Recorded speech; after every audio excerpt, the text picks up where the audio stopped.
humanity in the way that Orwell described, and the way we're experiencing now, not even by the day, but by the bloody hour, of more and more surveillance, more and more control, more and more suppression, more and more police state. And in doing so, manipulating the way we perceive reality, so we, as the external world moves in on us, the internal world moves in on us, and we become less and less of who we are. So, let's get real bloody bizarre now. If you've never seen my stuff before, it's time to leave.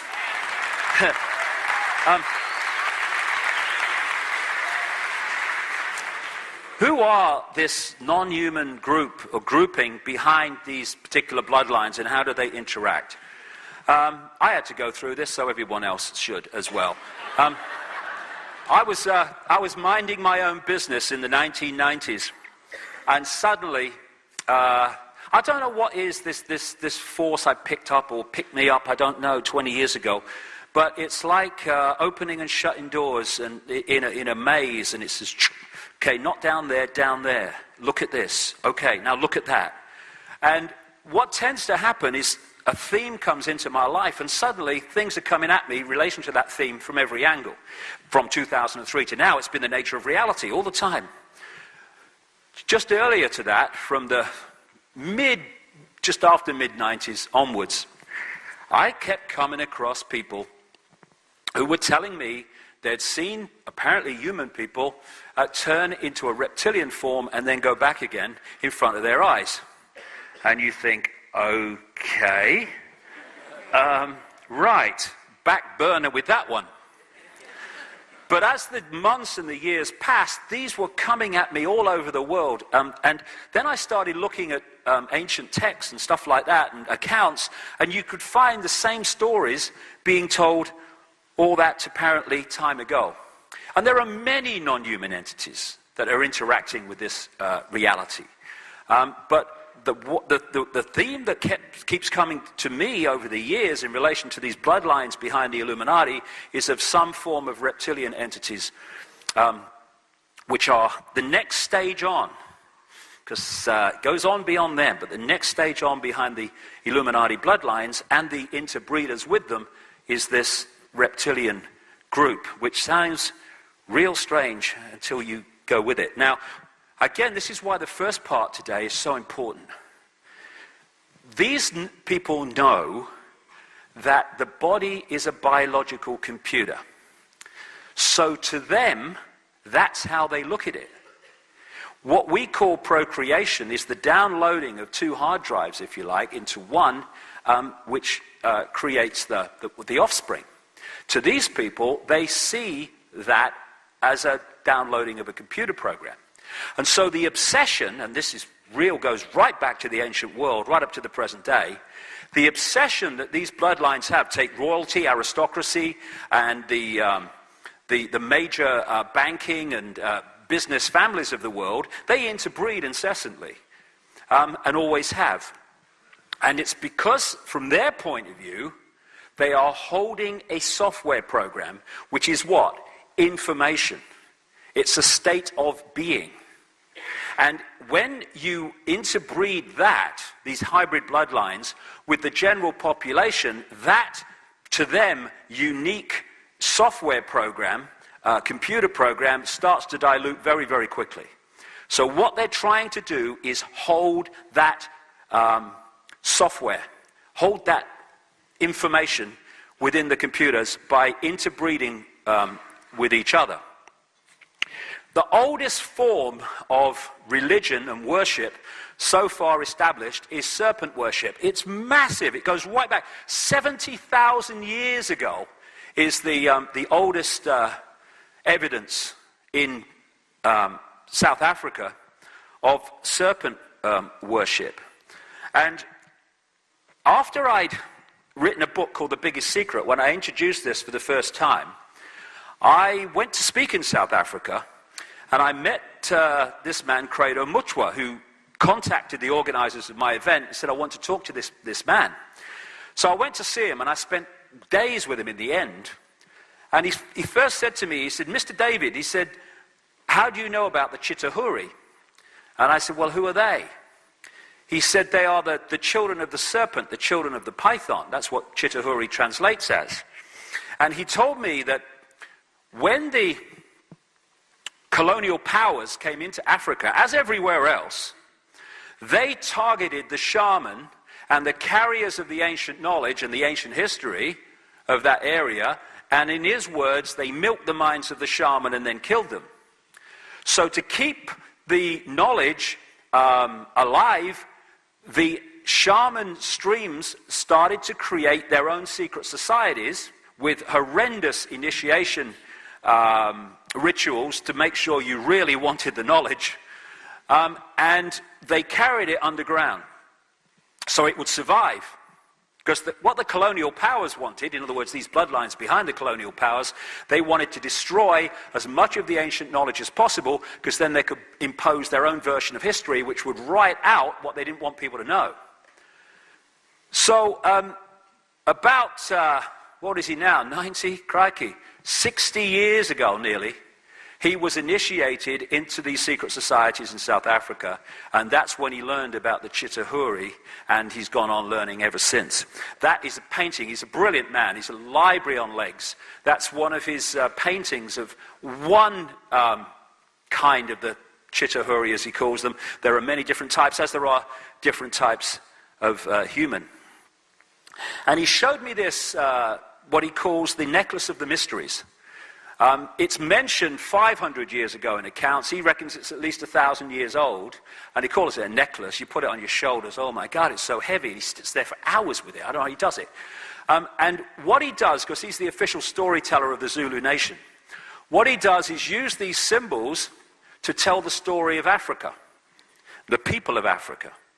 And right at pride of place at the front is a human woman and a very clearly non-human man with a big willy in come and get me mode. And interestingly, he says that was originally gold. And then someone stole it and they couldn't replace it with gold, so they replaced it with copper. But then again, this is southern Africa. You go to North Africa, and one of the key foundation stories and myths of ancient Egypt is of the golden penis of Osiris. And the more and more that I see this, these are symbolic of this bloodline, of this connection, this hybrid bloodline connection. And what Credo was saying, yeah, I used to go out with someone like that. It was good. That's the lady. And here's the guy. Now, he doesn't look very reptilian. I pointed that out to him. And he said, this is the story. The Chitauri, when they were manifesting openly in some areas, said, you must never portray us as we really are, otherwise death. So he said what people did is they portrayed them as clearly not human in various ways, but not actually as they really looked. Although if you go one stage back from Sumer, in the same area, which was the Ubaid culture, which preceded Sumer in Mesopotamia, now Iraq, you do find in the graves of Ubaid graves, there have been found very clearly representations of reptilian mothers and babies and all the rest of it. This is a symbolic image by Neil Haig of this hybrid bloodline, which has we all have, and I'll come to this, we all have reptilian genetics, very, very serious reptilian genetics within the body hologram computer, but these hybrid bloodlines have much more reptilian genetics, and therefore have much more of the reptilian genetic personality, if you like. And around the world, again, it's like, have you seen that new car? No, and you see them everywhere. Again, once this reptilian thing came into my life, I started to realize just how much reptilian imagery there is everywhere, all over the world. And the ancient myths and stuff like that of the Nagas in Asia, the people who were said to be part reptilian, part human, and could move between the two. And the many images you find portrayed of this coming together of earth women and this reptilian race, and part human, part non-human, and all the rest of it. These are just a few examples that have been sent to me from around the world, but crikey, there's loads and loads of them that portray the same basic symbol of, again, fighting the snake, fighting the dragon is all part of it. And of course, one of the key stories in the Bible is of the serpent in the Garden of Eden, which, when you read that story in the way it's portrayed, absolutely changed the way that humans acted and saw themselves in the world. When you see the symbolic way that it's talked about. And I was on a Christian radio station in America a few months back, and they say, oh no, serpents and all that. I said, well, hold on a second. Do you think that if you believe the Garden of Eden story, and again, the Garden of Eden story told in different ways using different names, you can find that all over the world as well. Same recurring theme. And I said, do you really think that if you believe it to be, that the serpent in the Garden of Eden was a snake on the ground? Could you think that could be symbolic of something? And it's just another example of the reptilian symbolism all over the place. And when you look at the castles and the stately homes of these bloodlines in the aristocracy, and also in the churches as well, and they're behind them, and they were behind the building of them, then again, you find these what we call gargoyles that have a reptilian feel about them. And the coats of arms of so many of these aristocratic families carry the dragon in various forms. Some people, and there is a lot of truth and accuracy in it, describe London as Babylondon, because that became the new center of this bloodline network. And that's why this tiny bloody country just off the coast of Europe had that empire that spanned the world. How could that be? Because that was the center of their operations, and therefore was the center of their empire. And so appropriately, the very symbol of the City of London, the financial district, the original City of London, where St. Paul's Cathedral is and all the financial stuff, where they've messed around with the global financial situation as we're currently experiencing, the symbol is two flying reptiles holding the shield of a very significant secret society within the Illuminati web called the Knights Templar that control London. Here it is. Very appropriate, and I would suggest not without coincidence, or not coincidence. When you pass into the City of London from the main urban sprawl of London and stuff, you pass these flying reptiles on each side of the road holding this Knights Templar shield. And the district of the City of London, which controls so much of world finance, runs into what is known as the Temple in London, which is named after a Knights Templar temple. And at the point, and that's where so much of the global, not just British, but the global and certainly the Commonwealth law network is controlled from. At the point where those two meet, the City of London and the Temple, is this flying reptile in the center of the road at a place called Temple Bar. And then when you look at the recurring themes of dragons and reptilian monster figures in myths and stories, they go on and on and on. And of course, the whole basis of the Chinese culture and many of the Eastern cultures is of the dragon. And yes, things like ley lines were symbolized as dragon lines and all the rest of it, but that's not the only explanation for it. Why would the ancient emperors of China say, we claim to be emperor because of our descendants from the ley lines? I mean, they wouldn't do that. They said descendants from the serpent gods. That was their symbolism of the serpent, the gods. The word Messiah comes from Mesa, which is the fat of the Nile crocodile, which they used to use to anoint pharaohs. Christ itself means anointed one. And even the the devil in the Bible is described as in reptilian terms. And the great dragon was cast out, that old serpent called the devil, and Satan, who deceiveth the whole world, he was cast out into the earth, and his angels were cast out with him. And this theme of fallen angels, again, drops into this same theme of this takeover, which has been gathering pace through the centuries and now is where it is today. This is a painting by Credo Mutwa in South Africa, not far from the Kalahari Desert, which is a painting on his hut, which is symbolizing an ancient African story of the Chitahuri and how they ate people. And this is Alfa Romeo, which is straight from that ancient myth. I mean, why would Alfa Romeo have a bloody snake in a human? It's a bloody car. And next to it, of course, is the red cross on the white background of the Knights Templar Secret Society. This is a home of Silvio Berlusconi, who thinks after an earthquake disaster, just see it as having a weekend of camping. I mean, this man's not real, but he's leader of Italy. I don't know whether you saw that story. That's what he said, that the people in that earthquake zone should see it as a weekend of camping. I mean, you can't make these people up. They have no empathy. And again, here's that same theme.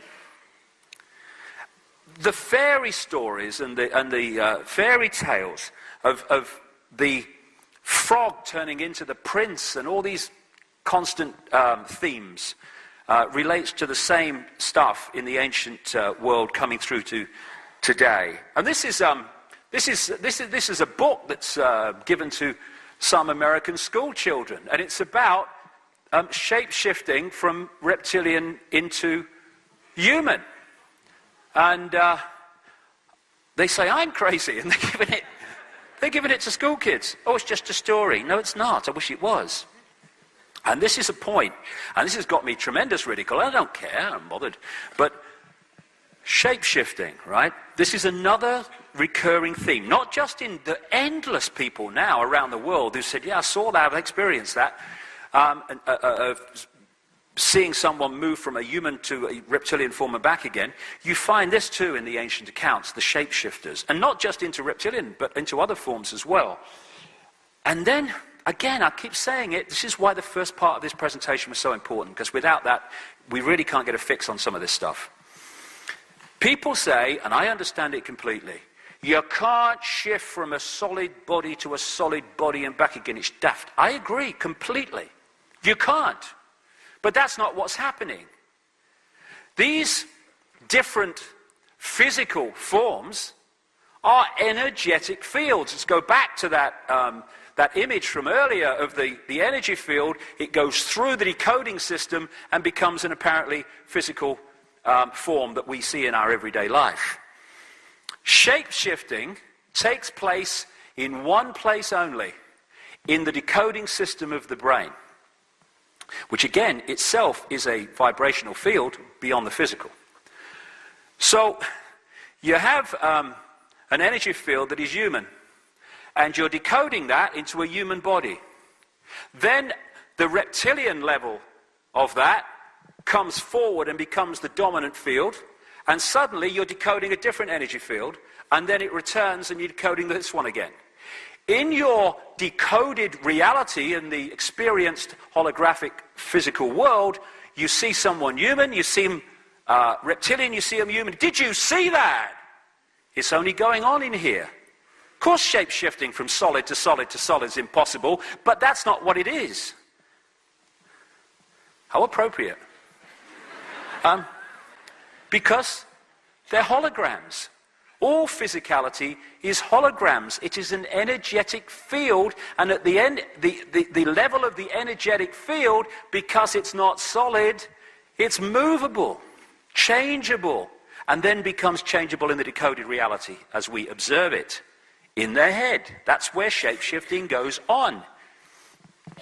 And again, we are perceiving, through what we call visible light, a tiny frequency range of human sight, human decoding.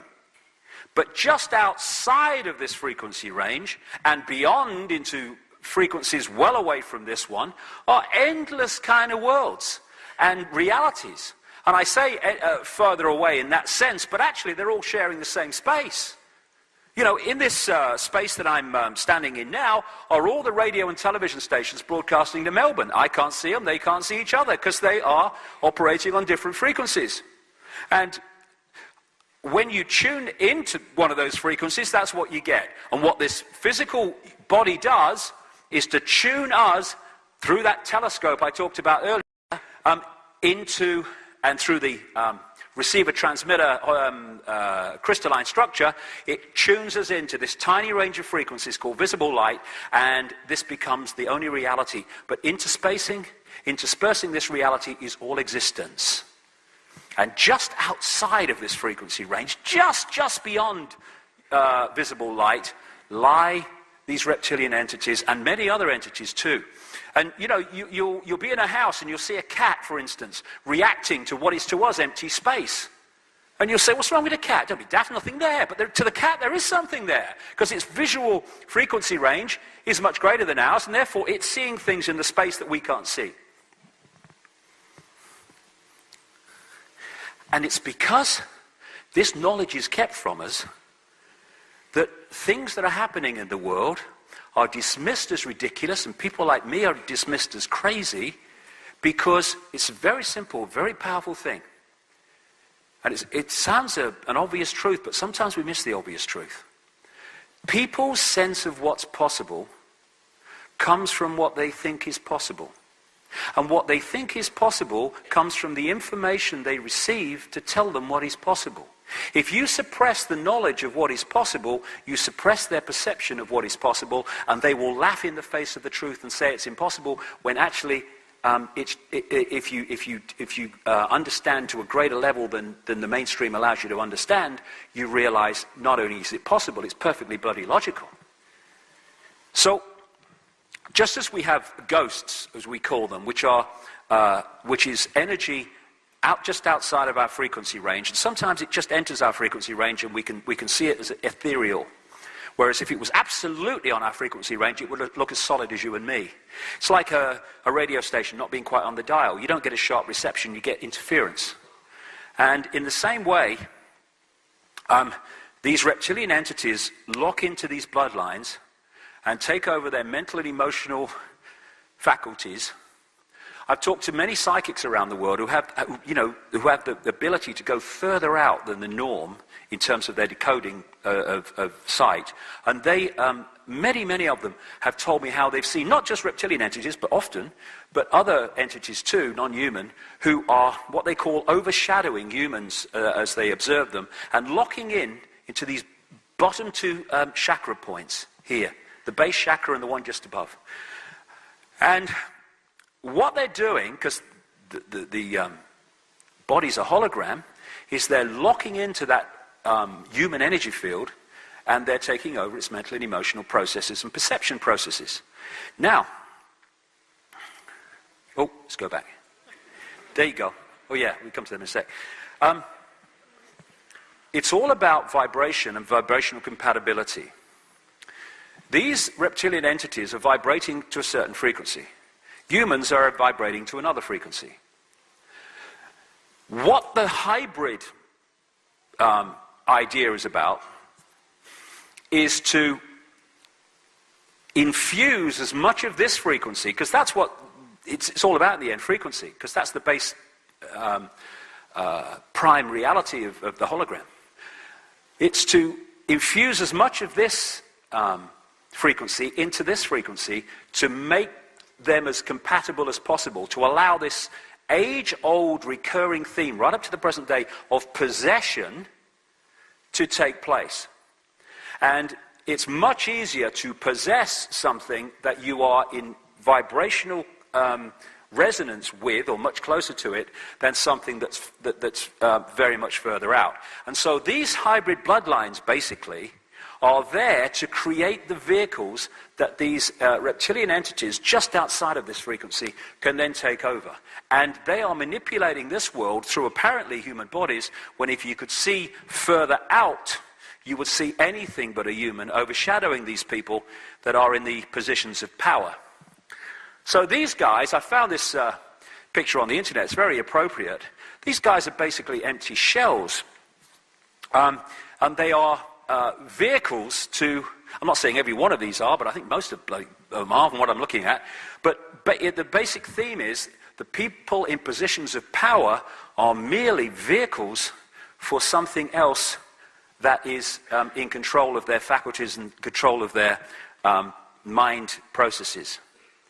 So we have the advisors in the shadows within this reality, who really are in control of the people who appear to be in power.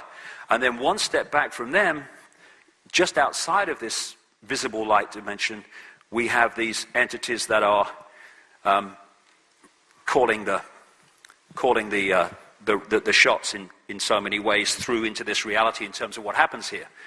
And after, my experience of this explanation of the schism and all the rest of it, I refer to these now as the schism people. Because this schism resonates out down into this reality, this disharmonious conflict, chaos, and all the rest of it. And as it plays itself down into this reality, it manifests itself in various ways. And it is in those entities that lock into that schism energy, they manifest its state of being. They are expressions of it. And you find that these people do not have the basic values of compassion, empathy that most humans have, because they're locked into a deeply disharmonious and imbalanced consciousness that manifests out those values. And so to these people, pepper bombing Baghdad, they have no emotional consequence for that at all, because they have no empathy. Whereas we couldn't do it because we would have empathy with the consequences for others of their actions. And so they are operating on a completely different point of observation of life, reality, than we are. And therefore, anything goes with these people because of that. And these schism people, as they've taken control of human society, have created what? A human society that represents that schism. It's division. It's fighting with each other. It's trying to compete with each other, dominate each other, top dog, up the greasy pole. They're all manifestations of this basic energy disharmony.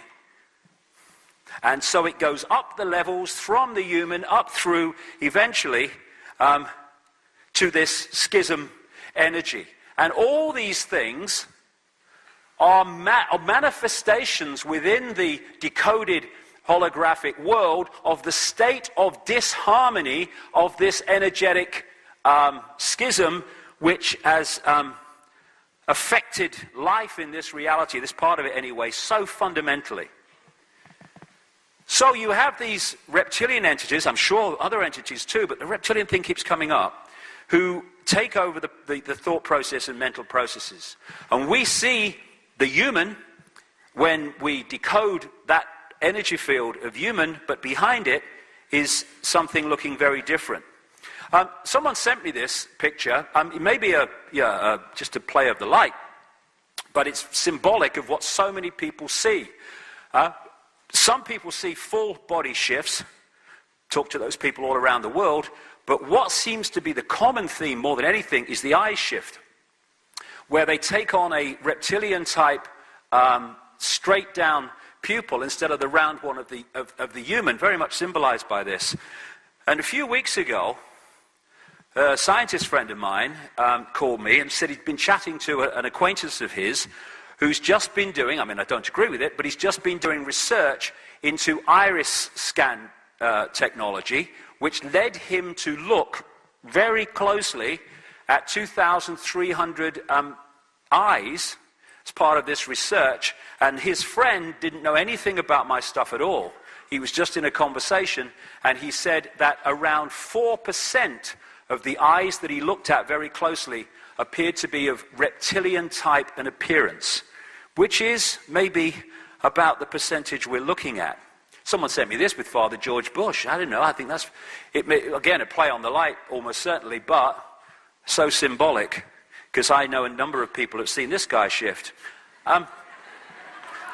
Yeah, there's a magazine, it's called 40 Times or something. A few years ago, they ran this front page picture, taking the mick out of me, and I said, thank you very much. That was very symbolic. I love that. Thanks very much. And so, you find a few of these pictures on the internet now as it gets around. Hey, there you go. And one of the things that I've looked at very closely over the years, particularly to the end of towards the 80s and early across 2000 and so, are the mind control projects and the satanic ritual abuse projects to help people who've been through that. And the number of times when people have been through satanic ritual abuse and all the rest of it, that they talk about in reptilian terms about what they experienced. And these were some pictures drawn by someone who went through satanic ritual abuse of the kind of things that she remembers from what happened in the rituals. And again, the reason the therapist sent these to me, with the person's permission, of course, was because she was constantly drawing reptilian imagery, because that's what she experienced in the ritual. And if you remember Rosemary's Baby, that film of the 60s, which was directed by Roman Polanski, and shall we say he should bloody know, with Mia Farrow, and she was manipulated by a satanic family to be impregnated, to give birth to this child, and at the end of the movie, when you saw briefly the child in the crib, which was a hybrid, it had reptilian eyes very clearly, and like I say, Roman Polanski should know. So this theme of possession goes way, way back through history, and it's possession through, overwhelmingly in this case, vibrational compatibility because of this interbreeding. There you go. Good old tone. So, what they're talking about him being the first president of Europe now. Crikey, it gets worse, doesn't it? Mr. Fake Smile, Mr. Fake Emotion. What are the things I've noticed about these people? And when I was in the Green Party years ago in Britain, I saw a number of British politicians close up. And you see their dark eyes, and you see something else. Their eyes and their face don't talk the same language, as I call it. It's funny how people are famous or infamous for their massive smile, like Obama and Blair. But when you see the big smile, look at the eyes. Hillary Clinton's a classic. The big smile, the eyes never smile.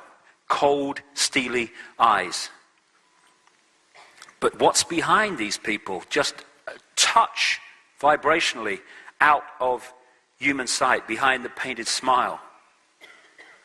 This guy, Ted Heath, he was Prime Minister of Britain from 1970 to 1974. He was the guy that signed us into the European Union. Major person involved in the Bilderberg Group and various other things.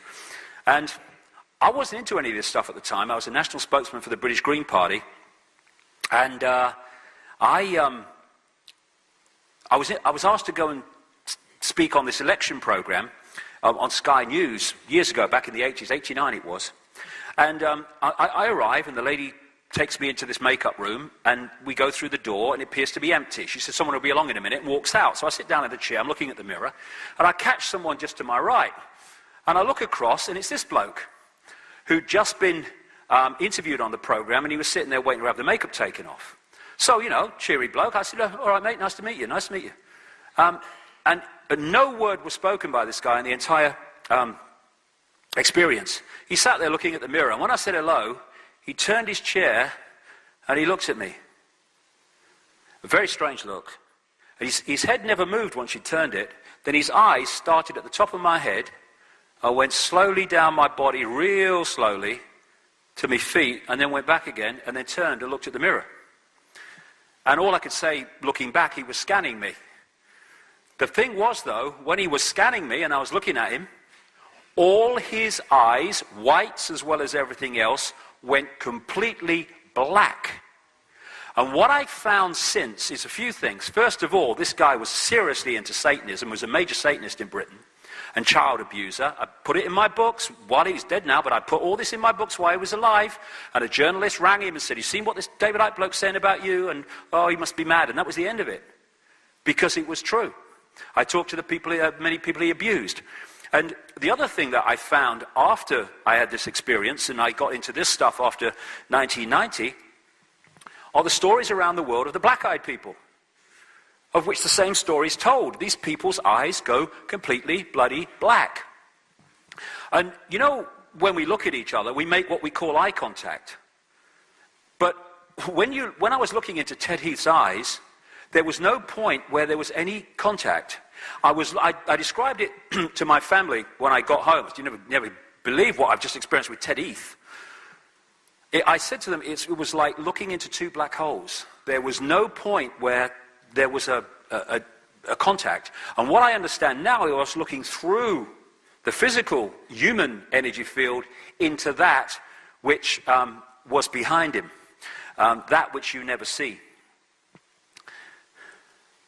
So we all thought these people, and if we could see not that far beyond visible light, we'd see something overshadowing these people that is very different to the way they look. Oh, I love that. Hey.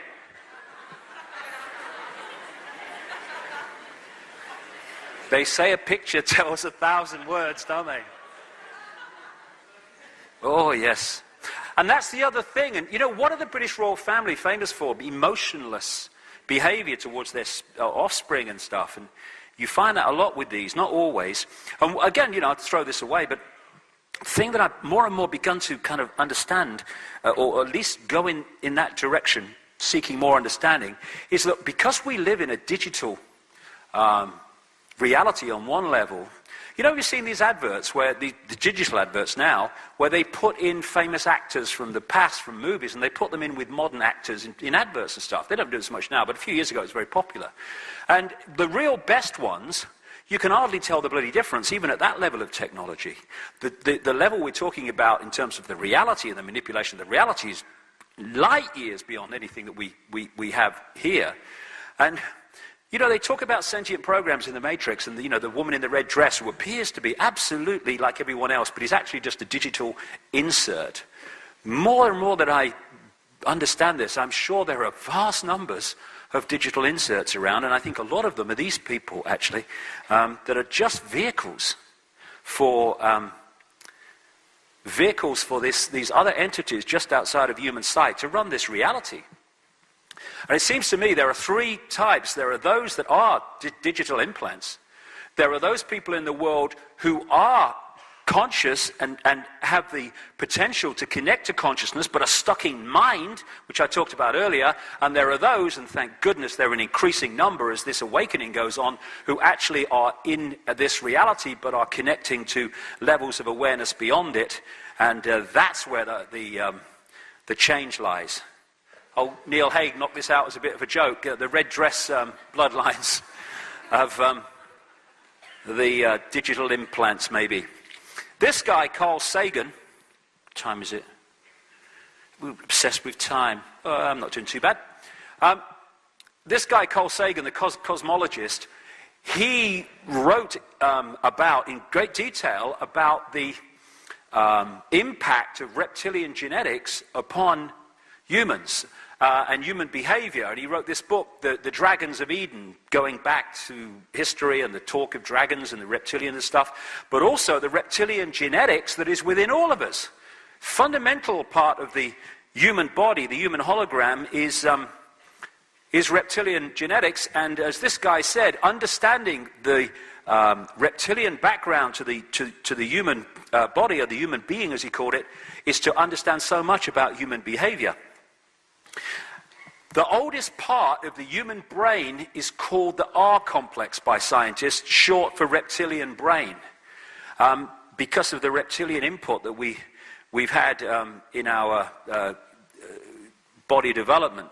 Now, there are other parts of the brain that balance out the characteristics of the reptilian brain, but if you have an infusion of greater reptilian genetics, you are going to have, obviously, a greater infusion of the characteristics of the reptilian genetics. And this is mainstream science when they're talking about the reptilian brain.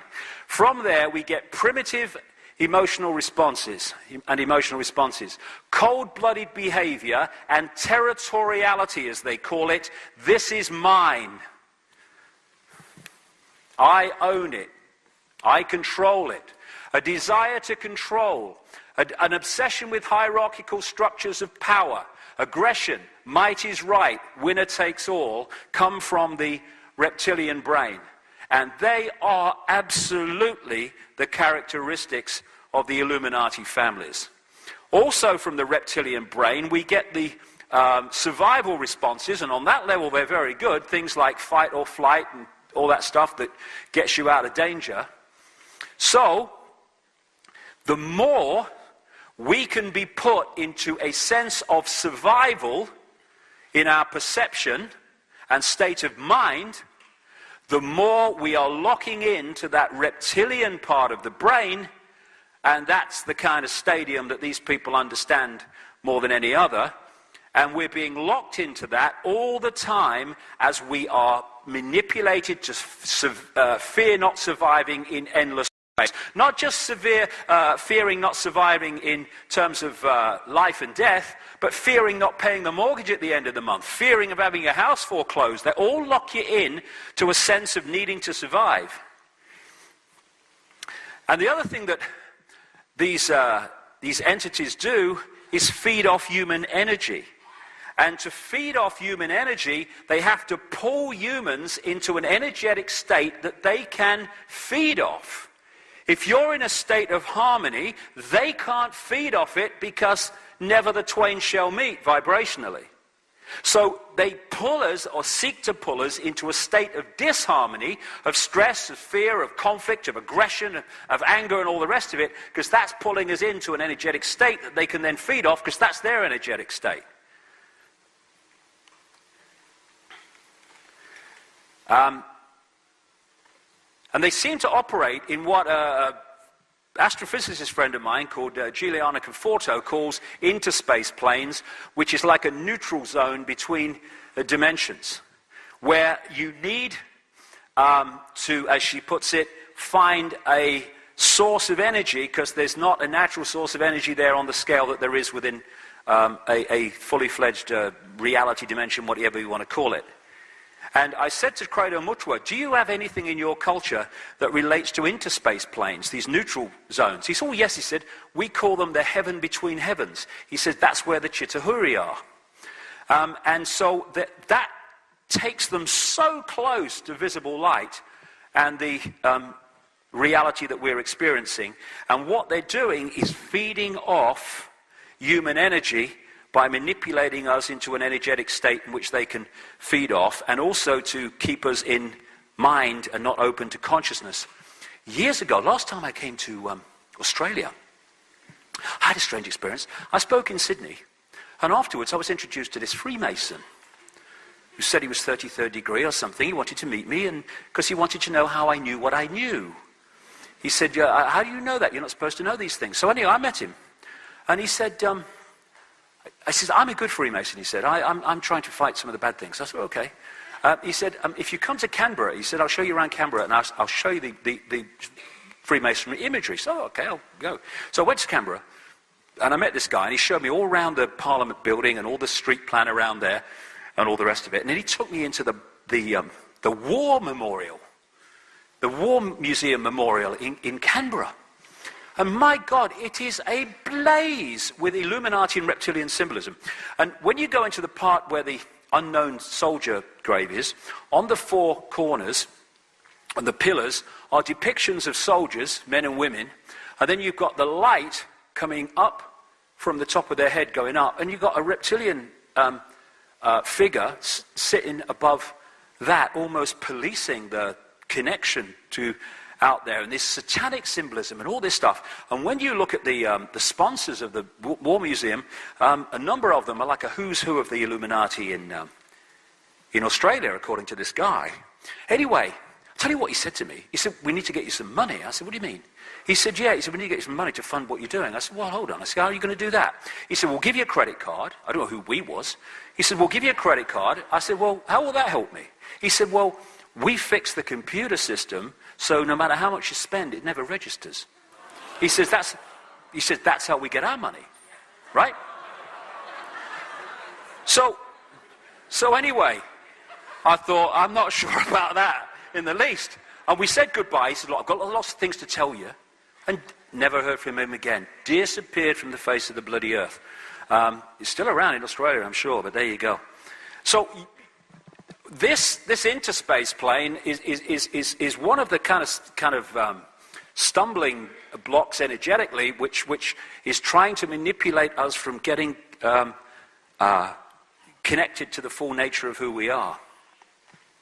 So this is seems to be the structure. Certainly at this level, it goes further out up to that schism, I believe, but at this level, you've got the reptilian entities, and Nephilim, that was the name of the hybrid bloodline in the Bible, the Nephilim, just one of many, many names that they're called around the world in different cultures. The reptilian entities possess their hybrid stooges. And the secret society network within this reality manipulates the stooges and their gophers and agents into the positions of power at the top of the pyramids in all these different countries. These are the subsidiary networks I'm talking about. They then control all these other things like politics, finance, media, military, religion, and the royal networks, because that locks into them. And then down come the people.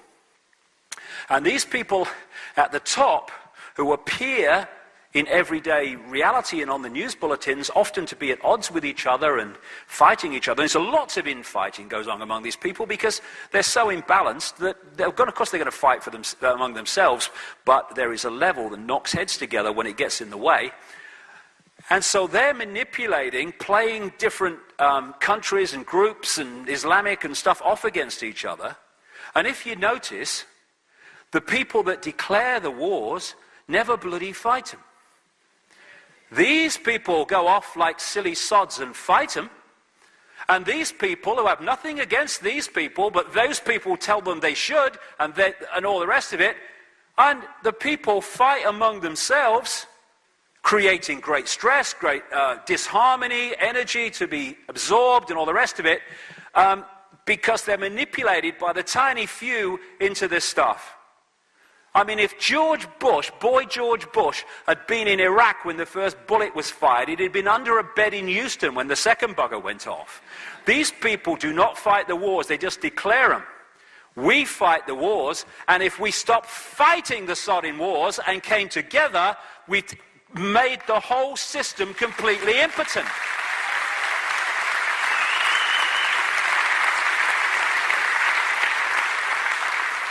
So these are schism people coming down the levels of reality.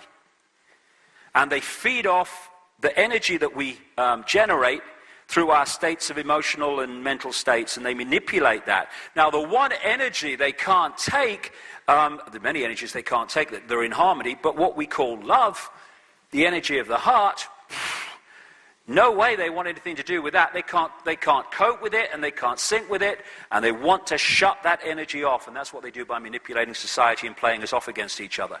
There's a guy called Mr. Emoto, a Japanese researcher I spent a long time with, spent a whole weekend with once in London. We actually wrote a book together, funnily enough, just not writing, but just talking and it all being translated. And he's famous for filming water crystals where he has put the water in contact with various vibrational states, and indeed just writing love on the side of the container, or hate, or putting a mobile phone on it, or whatever. And what he then does is, and I've seen his laboratory and stuff in Tokyo, he freezes it very, very quickly, And what is then captured in the water crystal is the vibration of the love written on the side, because you write love, generates love, if that's the motive of writing love. Hate, all the rest of it. So that is what a water crystal exposed to words of love and appreciation looks like. This is what a water crystal looks like when it's exposed to hate. Now, that's the world before the schism. This is the world afterwards.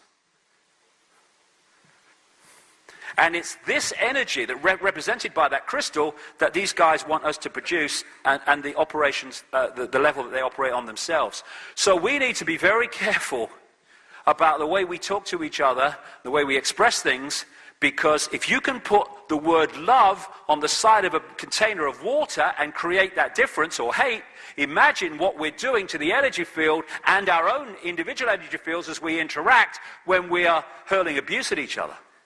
But that's what these guys want. They want to conflict, schism, break up. The society is just a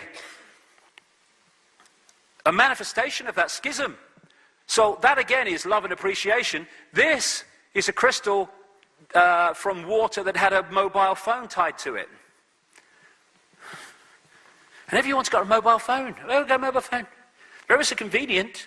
Yeah, they burn my brain. It's good. Ever so convenient. You don't have to get anyone to burn your brain for you. It does it automatically. So the idea, and my God, have they succeeded up to this point, is to turn humanity at war with itself. That's the way they do it. And in this film, Monsters, Inc., which I took my son 2 years ago when he was a little boy, I nearly fell off the bloody floor, because that was all about monsters going from the monster world where there was no source of energy into the human world, frightening children. The scream was caught in a kind of tube, and they brought it back to the monster world to be the power system of their world. And fear is the biggest, not just controller of humanity and suppressor of humanity, it's the biggest creator of this energetic state that they want. The Matrix talked about feeding off human energy and all the rest of it, turning humans into batteries. And that's what we're looking at in terms of the way the society is created. There are many physical underground areas which have been reported to contain reptilian and non-human entities, and I'm sure that's true within this reality, within visible light, but it's the ones that are just outside that seem to be the cause of this. There are many reptilian entities that seem to be very benevolent too. But the foundation of it all is puppet people. Without this, none of this other garbage could actually happen. That is prime. And the idea is to constantly take us in the wrong direction, make us misunderstand ourselves and reality, so we act in the ways that suit them, to be in this bewildered state. World is crazy, we think it's sane. So, God, I wish I had till midnight. Could keep going. So much, it all connects. So, it seems to be a bewildering world, and totally chaotic. And on the play-out side, it does seem to be like that, yes. But it's not really, if you take a step back. And the key thing that I try to get across all the time are what I call coordinates, key coordinates. Once you have these coordinates, the crazy kind of complex, what's it all about world starts to take on a serious level of clarity. How have you controlled the world? Pyramid power. The idea, if you look at the way they've structured society, both collectively and individually, whether it's a school or a university or a government or a corporation, they structure them as pyramids. And on a collective level, they have, it's that thing here. I've been told I have to be very careful here or I'll shut the whole thing down. That's really good, isn't it? They make a piece of technology, and right next to the laser pointer is a button that will shut the whole thing down. I never went to university. But, okay, This opens the door, and this activates the nuclear weapon, okay?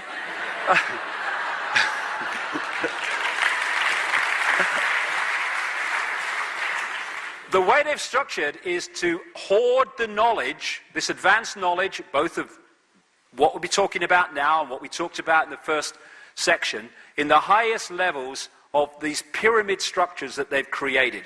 Every organization virtually today is a pyramid. You've got the few at the top who know what the game's really about, and as you come down from those few, you meet more and more and more people in these different structures, but as you go down, they know less and less and less about what the organization's really about. They're just going in, making their contribution, and going home. They don't know how their contribution locks into this contribution and that contribution, again, all innocent in and of themselves, to create anything but an innocent picture. Only they know that.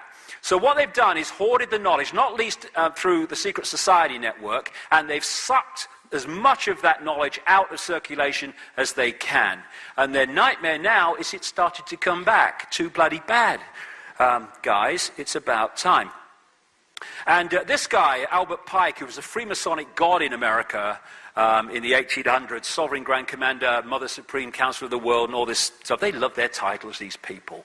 Pathetic. And he wrote this. This was in a book for Freemasons. Fictions are necessary to the people, and the truth becomes deadly to those who are not strong enough to contemplate it in all its brilliance. In fact, what can there be in common between the vile multitude and sublime wisdom? The truth must be kept secret, and the masses need a teaching proportional to their imperfect reason. That's what they do, is hoard the advanced knowledge and give us a fake version of reality. And this is the structure which shows, and I'm probably being bloody optimistic where I put these people. These are the levels of presidents and prime ministers and head of NATO and stuff. This is where, within the bloodline network and the shadow people right at the top, you never see, this is where the real power is. And these people who appear to be in power are actually just vehicles to introduce what is decided there into mainstream society. George Bush is a classic. Oh, hey, there he is, synchronicity. He's the next one. So people said, George Bush is big brother. What? He can't tie his shoelaces. No, he's not big brother. He's just a front man. And if you are in the public eye as a president and prime minister, you are by definition a front man. They don't put their key people there. They put gophers there. They might be in on it, a lot of them, and some of them don't. They're just manipulated, and some of them just want power and will do anything necessary for it. So they'll say, you know, we'll put you in power if you do this. Okay, and so they'll become prime minister or president. And so now it's no different. This guy reads teleprompters better than George Bush did, but apart from that, policy is pretty much the bloody same, hidden by rhetoric. And in every country, including Australia, Britain, everywhere, you have overwhelmingly two parties, usually, that have any chance of forming a government. And so people think, oh, we're going to change to them now, we'll change to them now. But the same force controls both sides, so whoever's in power is a representative of this force in the shadows. As some people say in America, you know, don't vote, it only encourages them. You know, I've not voted for years, it's a waste of time. Do you want this mask on the face, or do you want that mask on the face? No, thanks. I'll go home, thanks, have a cup of tea. Do a lot more good than voting for either of them. This guy, David Roskopf, is a former managing director of Kissinger Associates, notorious Illuminati company, and he wrote this book last year called Superclass, in which he talked about a power elite that was making the world, but it was a cover story. It's becoming so blatant now that a few are running the show that this was a book to divert people away. Oh yes, there is an elite, but they're not connected, they're just loosely because they all don't. Oh, shut up. It's fundamentally controlled, man. Go away, take your check, leave me alone. And so this is how they've structured global society, of a series of pyramids within pyramids within pyramids, like Russian dolls, one inside a bigger doll, inside a bigger doll, inside a bigger doll. And so, in the end, all these different pyramids of media, banking, politics, education, media, religion, all the rest of it, intelligence agencies, the pharmaceutical industry, all of it, they all are pyramids, and eventually they all answer to the same pyramid peak, which are these Illuminati families. And through this structure, they can put down from that point the same policies of incessant centralization of power and other changes in society, which here, as we experience them, seem to be coming from unconnected groups and institutions and places of society, when if you go to that point, they're all coming from the same point, and that's why it's so coordinated, and that's why now it's happening so quickly, because it's so coordinated. So what you have is one force manipulating in the play-out world of the daily experience, often apparently people in conflict with each other. It's all a game, it's all a mind game. This is the movie I talked about earlier, and this is the secret agenda that manipulates the movie to manipulate human perception in the same way that we've seen here in that image. And these people, in the end, are just puppets of this force. And like I say, I'll just go back on that one, but only quickly. This is to emphasize the point that because of their genetic makeup and energetic makeup, and the way that I now begin to understand they're connected to this schism energy in terms of their perception, this is why they can do these things and have no emotional consequence whatsoever, because they appear to have a very low, at least low, sometimes non-existent level of empathy with the consequences for others of their actions. Another coordinate, methods of manipulation. I think one of the most effective things I've ever come up with in this whole 20 years is this description of problem, reaction, solution, because it is so fundamental to pushing this whole thing on.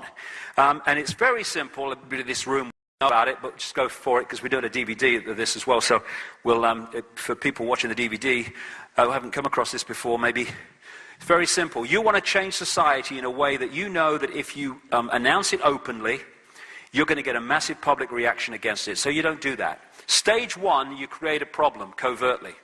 You get someone else to be blamed for it. It could be 9/11, it could be a government collapse, it could be the economic crisis we're having now, it could be a war.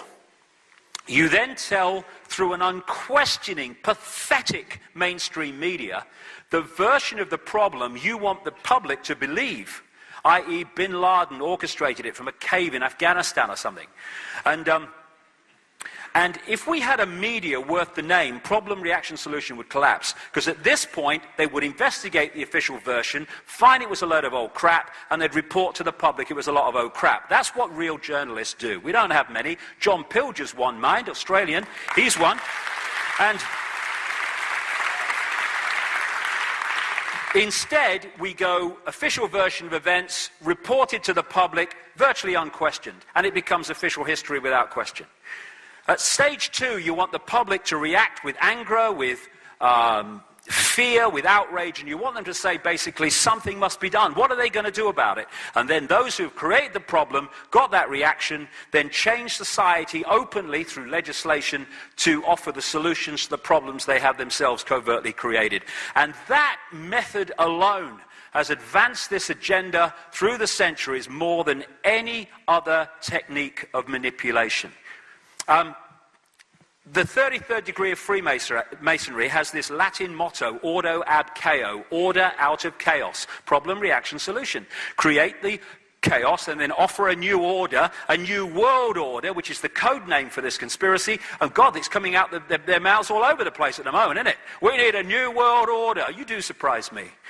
So, this Second World War, the same families and networks were behind Soviet communism, were behind the United States, were behind Britain and the so-called Allies, and they were behind Nazi fascism. They put Hitler in power. They funded Hitler. How did Germany go from the Weimar Republic, where they were taking their wages home in wheelbarrows, such was the inflation, to a war machine that took on Europe? Because it was externally funded by people like the Rockefellers. The Rockefellers funded Adolf Hitler's race purity expert, Ernst Rudin, on a whole floor of a German university to come up with this race purity crap. And it was funded by the Rockefellers in America. Because once you realize that this force is working through all sides, like we've just seen with that image, it suddenly is no longer a contradiction that a so-called American family, they have no allegiance to America, they have allegiance to their agenda, an American family would fund and create the war machine that then took on and killed so many Americans as well as so many other people. It's not a contradiction anymore when you know how the game works. And because they brought these two together, they created a massive global problem which allowed them to offer a massive global solution. All those United Nations, like the League of Nations after the First World War, and all the Bretton Woods Agreement, the World Bank, the IMF, and all this stuff was justified, including the European Union. Let's come together in Europe and we'll stop a war. Let's come together and have a central control of Europe, which we've just fought a war to stop. All came together justified by stopping war in Europe. And now we have another version of it, which I call no problem reaction solution, weapons of mass destruction in Iraq.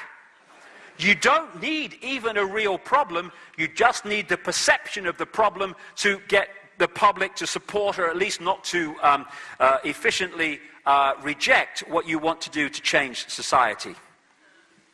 And this, now we are facing a presidential version of problem, reaction, solution. To put that in the light, I can see what I'm bloody doing now. I kept looking at my watch and misreading the time. I was very proud of that. I don't want to read the time, really. I want to stay here forever. I'm just getting started. What we've seen in America is presidential problem, reaction, solution. They brought Bush in, just as a front man, fronting up these neoconservative, neocon people that were behind the Bush era and the invasion of Iraq and all this stuff, and Afghanistan. And his job, or that group's job, was to create massive problems, not least foreign wars and stretching them militarily, but also to create massive financial problems towards the end of the Bush administration, which is exactly what they did. And then there's a massive problem, there's great fear and anxiety, and then they bring in the used car salesman with the big smile and the dark eyes and very good at reading teleprompters called Barrack Obama. And you know, there were people, I got a little stick when I started talking about Obama and his background a few months ago, because, you know, it was like criticizing Jesus at the time. Not quite so much now, mind. People I thought knew better actually believed that this man could come out of nowhere and, as a genuine man taking the country in a different direction for good for the people, would somehow attract the biggest funding of any presidential candidate in American history. And most of it came from Wall Street. Now, I ask this, do turkeys really vote for Christmas if they are aware that that's what they're doing? No. They funded him because he is just a front man for them. And he's done very well. This was his greatest, you see, because of the problems of the Bush era, this was his greatest asset. Anybody but Bush. And so what they did was sell this fantasy. This man comes out of the most corrupt political system in America and further afield to Chicago. You cannot prosper in Chicago politics unless you are corrupt and or you will do whatever those behind you say you should do or say. What they did was turn him into an empty screen. And they did it by simply using key words. I stand for change. Now, that's a good one. Because the way the system works, at any point in time, most people are sick to death of the status quo. So anyone coming along and saying, I stand for change, well, at least we'll have him because we don't like the way things are. It's very powerful. That's what Clinton used to get to power. I stand for change. And stand for hope. Now, hope is a good thing. We must hope. No, we mustn't hope. Hope's in the future that doesn't exist. Hope is always the horse on the carousel that's just a bit in front of yours and you're never going to catch it up. Hope is a holding position from real change. That's what hope is. He's an empty suit. But because at no point did he define in any detail what hope, what change, what something to believe in really meant, because if he did, they'd say, oh, if that's what it means, I'm not having that. Keep it simple. And what they did brilliantly was to create a blank screen on which the American people, or vast numbers of them, projected what hope, something to believe in, and change meant to them. So they turned him into all things to all people. And then once he is elected, well, bugger all that, we've got power now, and everything goes on as before. The rhetoric's different, the words are different, but what is happening is exactly the same as in the Bush era in all the basic things. Change, change, change. It's all mind control. You look at that, and what you are being told on a subconscious level is, he stands for change, something we can believe in. And that is there to influence your conscious mind eventually into voting for the guy. This is what Adolf Hitler said. Make the lie big, make it simple, keep saying it, and eventually they will believe it. Make the lie big, make it simple, keep saying it, and eventually they will believe it. It's just the same technique that's been used over and over again. The wolf found that shepherd's clothing worked even better. And that's what he is. Oh, he's such a nice man. Oh, I love you, Barrack. Well, that's good. Let's love everybody, but let's be streetwise as well. He's just a front man for the gang who funded him in the Patriot Act, this Orwellian abomination. Yes, he's supporting the furtherance and continuance of that and all the rest of it. And what has he done since he got in? Hurl money at the banks. This is the truth. This is what Barrack Obama is really about. And more people are seeing that. And even the people with their eyes closed, I don't want to know, shut up, are going to have to face it eventually. This is the guy behind Barrack Obama, or one of the key men behind Barrack Obama. Zbigniew Brzezinski, who is a massive insider within this network I'm talking about, Jimmy Carter's national security advisor. How ironic he stands here and contemplates that Barrack Obama is now sending thousands more troops into Afghanistan to overcome the problem. Ah, really? Well, his best mate here, who picked him up in the 80s and with others has brought him through to be president, it was always planned,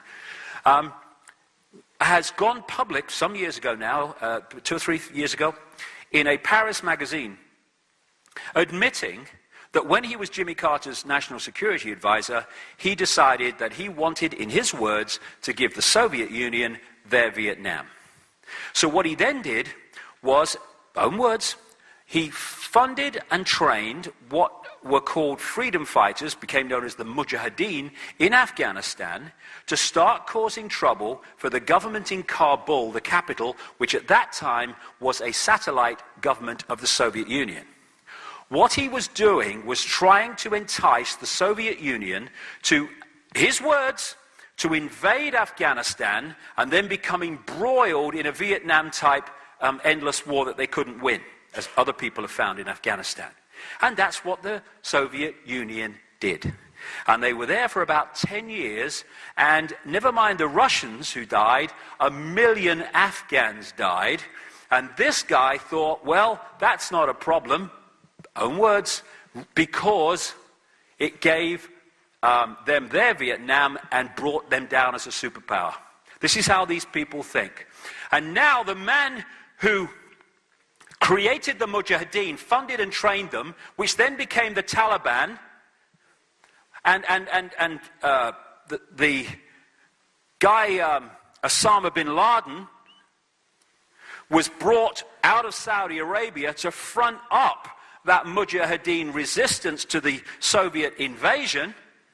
The man who started all that going, because he's an asset, bin Laden, absolutely, totally convinced he's dead. I mean, you know, no one ever talks about him anymore, do they? Isn't it funny? Brzezinski, the man who started it all, is the guy, or one of the key guys behind Obama, who's now saying we've got to put the thousands of troops into Afghanistan to stop the Taliban. Have a word with your mate. And Brzezinski talks about this area. He's been talking about this area for a long time. He calls it Eurasia. And he says that to control the world, in effect, in simple terms, you need to control Eurasia. This area of land that includes key places like Afghanistan, Iran, the places around the Caspian Sea, this great area of oil and gas reserves, like Georgia, where they've been having problems recently, Pakistan, and all this area, which so much of the world is now focusing on, is this area of the world going up into Russia. And Brzezinski seems to have a morbid genetic hatred of Russia for some reason. That's what we're seeing. And Henry Kissinger is now being used by Obama, officially anyway, to negotiate and stuff with the Russians, which is, you know, it's like sending an atom bomb to a peace conference.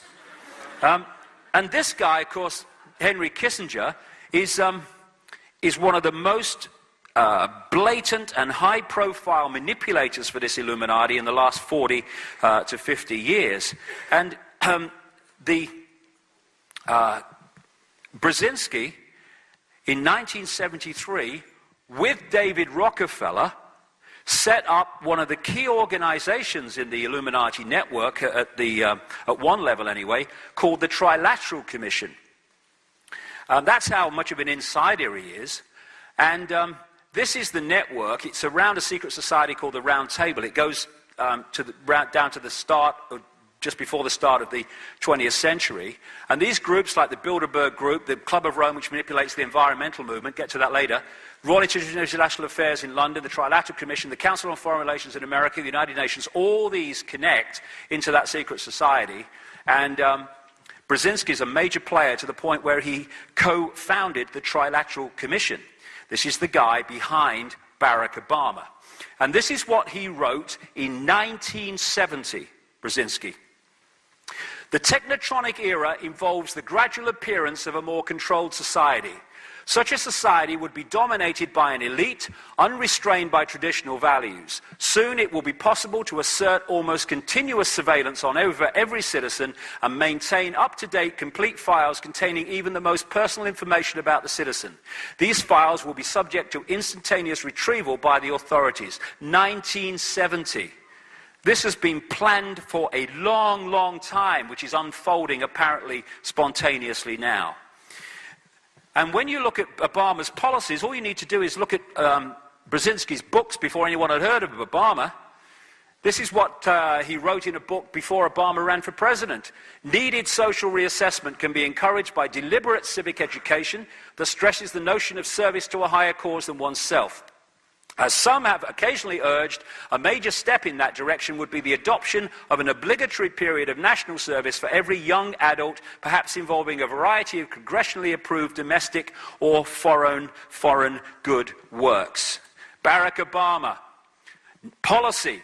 Obama will call on citizens of all ages to serve America by developing a plan to require 50 hours of community service in middle school and high school and 100 hours of community service in college every year. Watch this in Australia. I don't know if they're trying to do this here, but they will, because they're talking about it now in Britain, and they want this everywhere. This is the policy continued, Obama's policy. We cannot continue to rely on our military in order to achieve the national security objective we've set. We've got to have a civilian national security force that's just as powerful, just as strong, just as well funded. They want to create in every country, civilian security networks to police the people policing the people. And they'll start to suggest it everywhere. He's just the guy who's triggering it in America. And because of his worldwide kind of fame, he has an ability to sell it in other countries as well. So it's not just Brzezinski. This guy, George Soros, is a notorious Illuminati manipulator, not least in financial terms, and he's one of the major funders and backers of Obama as well. And his networks were behind the spontaneous public revolutions in Ukraine and Georgia, after which, like in Georgia, Brzezinski and Soros put their puppet guy, this guy Saakashvili, on the throne as president. He's also fundamentally connected to this guy, Tony Rezko, who's currently in jail for corruption. They did a land deal together, and he was one of the major funders of his political career. And he was put in jail for so controlling the political system of Chicago that when business people wanted to do business with the state, he was asking for them to pay him a fee to allow them to do work and business with the state when he officially had nothing to do with the state. He's in prison for it now. These are the kind of people Obama's around. This guy, William Ayers, Bill Ayers, was, as admitted, being involved in doing terrorist bombing through a group called the Weathermen a few decades ago, back in the 60s it was, and Obama's political career was started in this guy's house with another associate from the Weather Underground that was back in the 60s planting bombs in America. He's fundamentally connected to this organization called Acorn, which is now being prosecuted by a stream of American states for producing fake representations for voting registrations. And of course, the people they were falsely voting would be falsely voting for him, and he's fundamentally connected to them. It's a deeply corrupt organization, and appropriately, Obama is closely connected to it because he's actually a deeply corrupt man. That's how you prosper in Chicago. He goes with the territory. And the other thing, hey, I wonder if the Keystones are writing this down. Write this down, because where I'm going to now. Around, because it's about time someone bloody said it.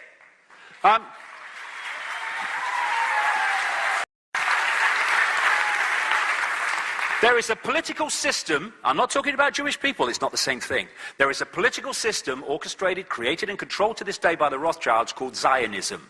It is a tyrannical system which has no mercy on anyone that gets in its way.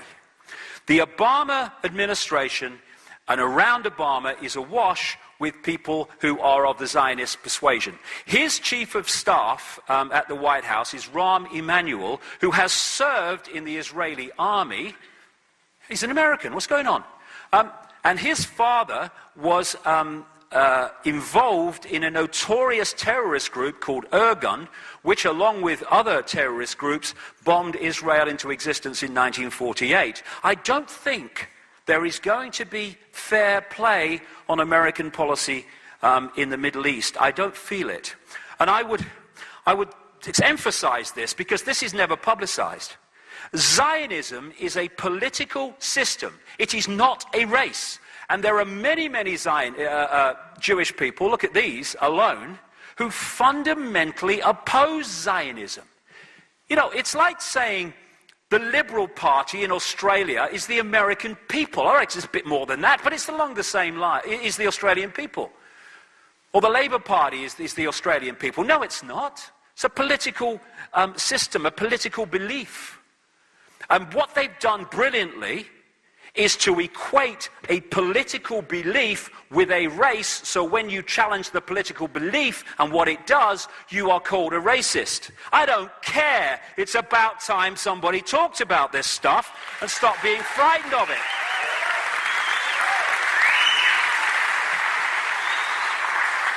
And if people realized Zionism is the creation of the Rothschild family, who are a major, major Illuminati family, along with many others, and interact with very closely in many ways with the Rockefellers. It was the Rothschilds who spent millions, £6 million back in the 50s to build the Knesset, the Israeli parliament. It was the Rothschilds who built the Supreme Court in Jerusalem with all its massive Illuminati symbolism, which is well shown on the internet. This is a fiefdom of the Rothschilds, and Zionism has caused more mayhem and strife for Jewish people as anybody else. Why is there no peace in Israel? For Jewish people as well as Palestinians, because Zionism doesn't want it. That's why.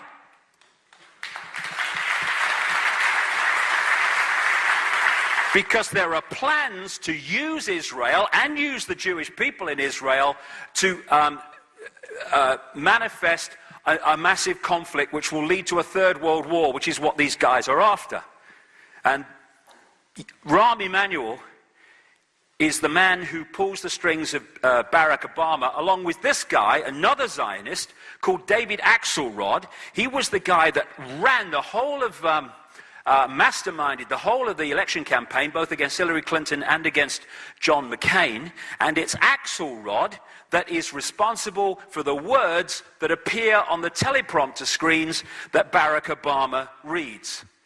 And he reads them so robot-like, in terms of not having a thought in his head, that last week, maybe 10 days ago, he thanked himself for inviting everybody to a reception because someone else's speech was on the teleprompter instead of his by mistake.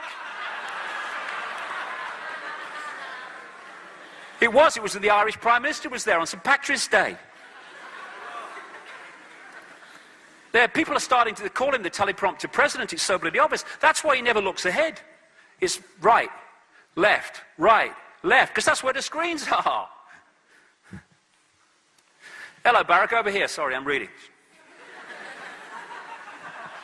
And this is why you're getting the policy of Obama saying Palestinian refugees belong to their own state and do not have a literal right to return to Israel. He's talking about the people who fled, 800,000 of them, at the time of the bombing Israel into existence in 1948, and have never allowed to come back to their own land. People forget about this. White phosphorus, pepper bombing, the most crowded piece of land on the planet, the Gaza Strip. We don't target civilians, we just bomb where they live.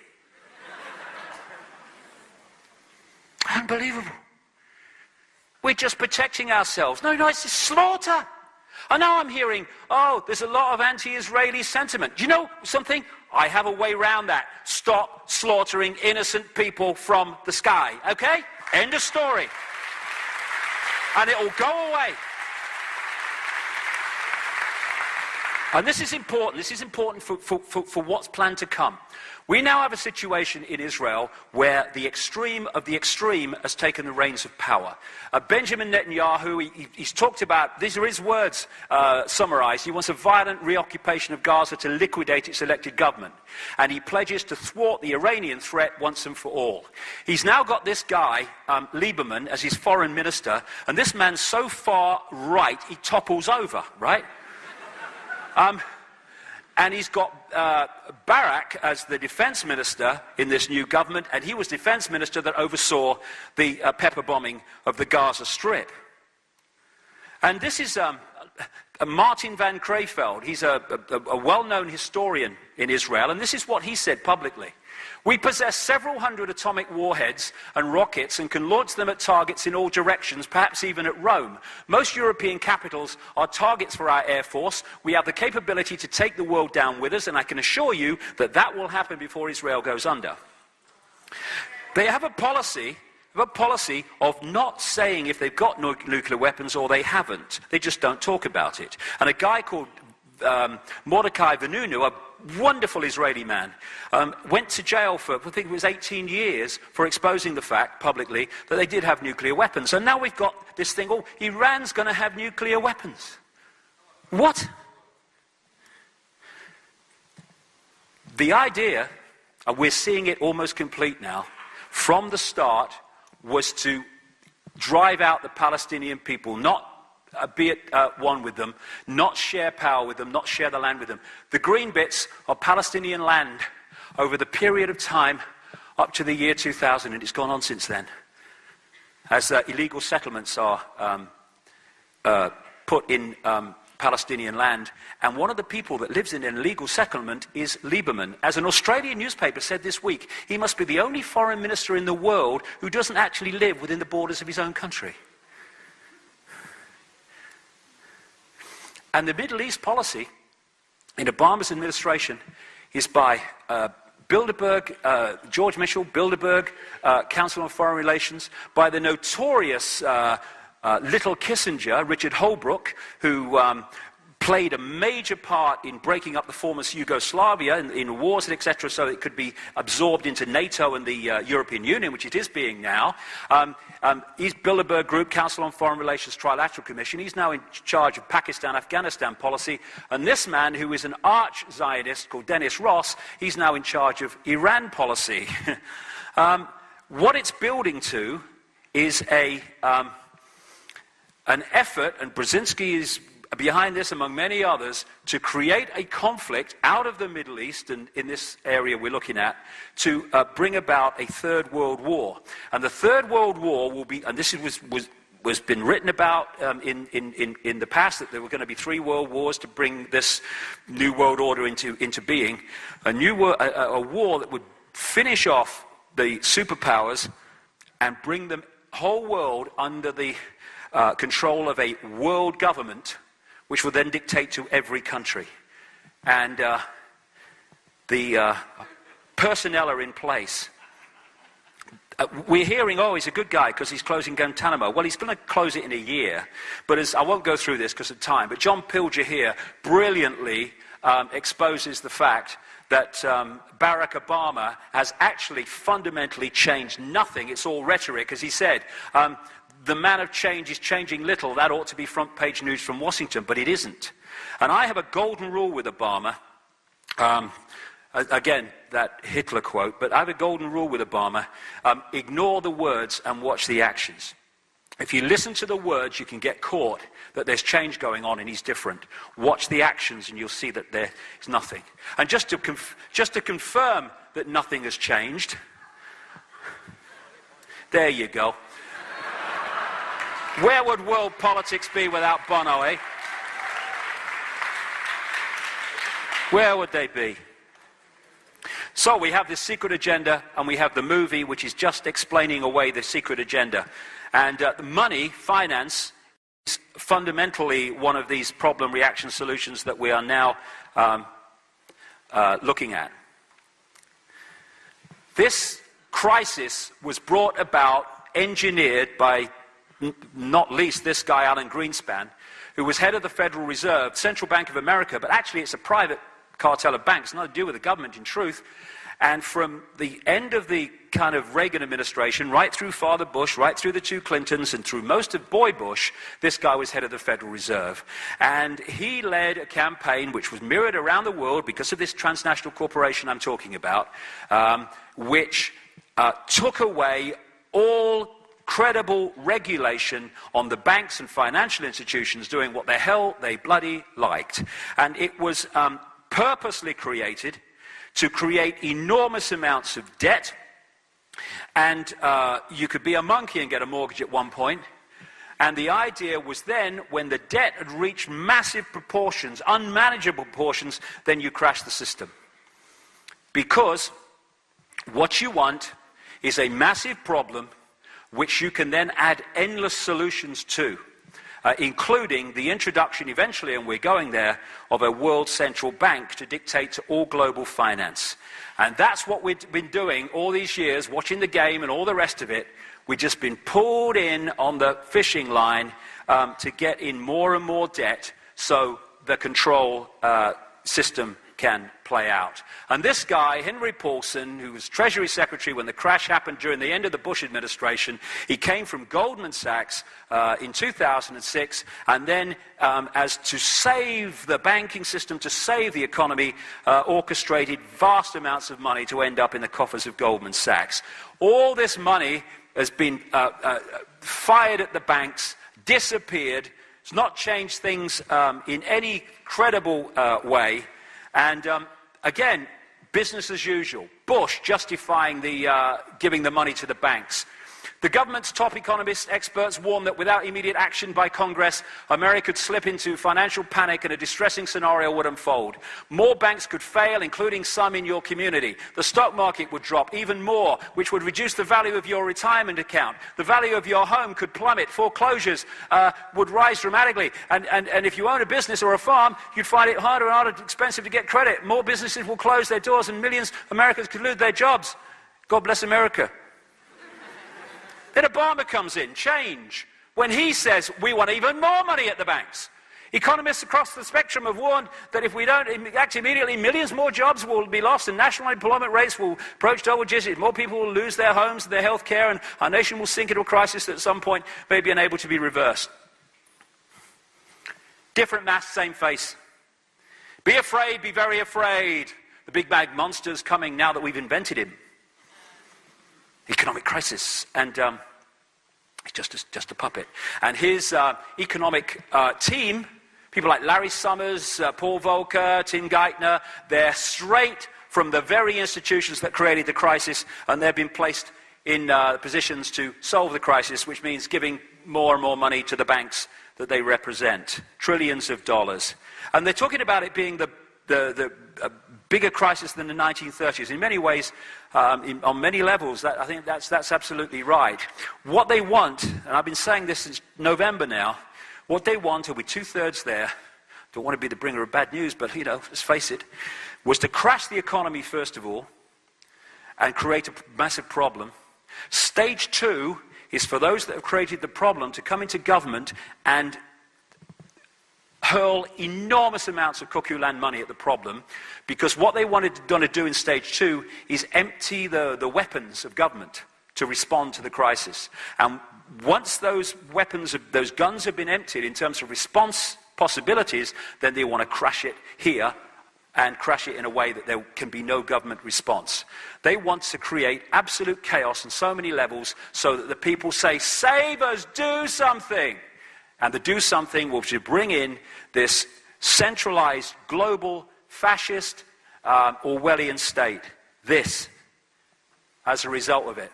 Not just a financial crisis, they want wars as well. They want to, first of all, destroy America, because if you want a world government, then you can't have superpowers in the world that can say no to the world government financially and militarily. So as I've been saying for years now, what we're seeing in America is using America to destroy America. It's being destroyed militarily because it's fighting on so many fronts, and financially, I was there for 2 months recently, that country is on the brink of financial catastrophe. Not just a crisis, catastrophe. With what's going on there, which has not hit the public arena yet. And the other thing they want in problem, reaction, solution is people to riot and be violent in response to what's going on, because then they've got a problem that they can offer the solution to, which is increases in the police state to meet the problem of violent reaction of the public to the problems they've created, and also to justify putting people into these concentration camps, you can only call them, holding centers they're called, which exist all over the world, particularly in America, under an organization called FEMA, Federal Emergency Management Agency. Again, people around the conspiracy research world have been talking about this now for 10 years, and it's coming to pass. And I don't believe in violence. I will not be violent. I will not be violent. I don't care what the situation is. I do want to be violent. I'm not going to add my energy to that crap. But a lot of people would be in response to this, and to do that, you need to get rid of their guns. That's why when Hitler came in, he wanted to disarm the population, because then a big problem of resistance had gone. It's Rahm Emanuel that is now leading the campaign in America to take away more and more guns from the population because he knows that an armed population prepared to use them in certain situations makes them much more difficult to control. But I would say this, Martin Luther King, the limitation of riots, moral questions aside, is that they cannot win and their participants know it. Hence, rioting is not revolutionary but reactionary because it invites defeat. It involves an emotional catharsis, but it must be followed by a sense of futility. And what we need is not to riot, not to be violent, not even to go in mass protests, so be my guest if people want to do that. But they're not frightened of protests, this gang. They're terrified of us not complying with our own enslavement. And when we stop doing that, they've lost their power. No violence necessary. They want us to be violent. Inside job, problem, reaction, solution, 9/11. Won't go into all that now, but it's been well documented. But another classic one. And interestingly, 1997, the Grand Chessboard, Brzezinski book. Moreover, as America becomes an increasingly multicultural society, it may find it more difficult to fashion a consensus on foreign policy issues, except in the circumstances of a truly massive and widely perceived direct external threat. What was it? 3 years later? 4 years later? Thank you. Massive external threat, which has justified so much. I love that. So David Dees is a great artist. Anything like this in this presentation comes from David Dees, a brilliant artist who portrays real powerful statements in pictures like this. Jet fuel, that's a good one. These are buildings, by the way, in other parts of the world that burned incredibly more intensely than the Twin Towers, and none of them fell. That one seems to be falling, but it's not. It's the way the building is actually built. There you go. There you go. Put that where I can see it. Okay, we're not doing bad. There you go. Reichstag fire, which Hitler did. Blamed someone else for it, justified the takeover of the state as a result of it. Same thing, problem, reaction, solution. Again, Saddam Hussein was the guy. We're going to go into Iraq because of Saddam Hussein. This is Donald Rumsfeld, the defense secretary at the time of the invasion of Iraq, meeting Saddam Hussein in 1983 to arrange for Reagan-Bush administration to ship chemical and biological weapons for use against the Iranians. This is an American mainstream newspaper report from 2002. Donald Rumsfeld, the US Defense Secretary and one of the most strident critics of Saddam Hussein, met the Iraqi president in 1983 to ease the way for US companies to sell biological and chemical weapons, including anthrax and bubonic plague cultures, according to newly declassified government documents. Again and again, you see people creating the problem who then become the people to solve the problem. He was on the board of a European engineering giant called ABB in 2000 when they sold nuclear equipment to North Korea. He then becomes defense secretary and says North Korea is a danger because it's got nuclear equipment. Alongside problem, reaction, solution, to what I call the totalitarian tiptoe. Very simple. You're going there to Z, but you're at A. And if you go in one leap, you know the change is going to be so vast, people are going to say, what's going on? So you go in as big a jump as you can, but you try not too big a jump that so many people will start to ask questions. And each jump is promoted and projected as unconnected to all the others. That's how the European Union, a centralized dictatorship now, was totalitarian tiptoed out of a free trade area. 75% of laws in Britain now originate in the European Union. And the European Union pass a law, a British Parliament or any other European Parliament pass a law, doesn't matter, that one takes precedent. They want the same in America with the North American Union, which Obama is going to be pushing. Fascism, you really think it would be this obvious? The stepping stone approach is what's got us this far, where so many stepping stones have now been made that it is becoming obvious to anyone with a mind. I'll quickly go through this because there's so much to get through, but it's like I say, I wish I had hours. The other coordinate is to understand that they want people to be a believer. They want people to believe in something, because once you have a belief system that is rigid, then you become less of a problem. They want religious belief systems, political belief systems, racial belief systems, self-identity belief systems, anything that puts you in a prison of the mind, because you'll then filter through this process of the way the neurons fire in the brain. You will filter reality through the belief system. Religions. In the end, religions are invariably, the major religions are worshipping the same force. It's not explained like that, but that's what goes on. Again, out of Atlantis and Lemuria, and then those civilizations that followed, the worshipping of